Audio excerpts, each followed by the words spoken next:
Kendaraan mobilitas infanteri Ukraina Kosak terekam kena pukulan drone peledak Rusia. Kosak yang ditinggal pasukannya digempur dalam hitungan detik.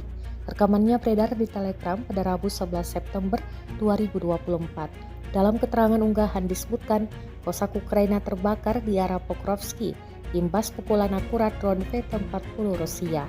Kendaraan angkatan bersenjata Ukraina tersebut sempat membara dan mengalami kerusakan parah. Beruntung, tak ada korban jiwa yang dilaporkan dalam serangan ini. Di lain sisi, Ukraina menyerang Moskow dan Rusia bagian barat menggunakan serangan drone terbesarnya. Imbas serangan ini, seorang perempuan meninggal dunia, ratusan rumah rusak, serta memaksa sekitar 50 penerbangan dialihkan ke bandara lain di sekitar Moskow.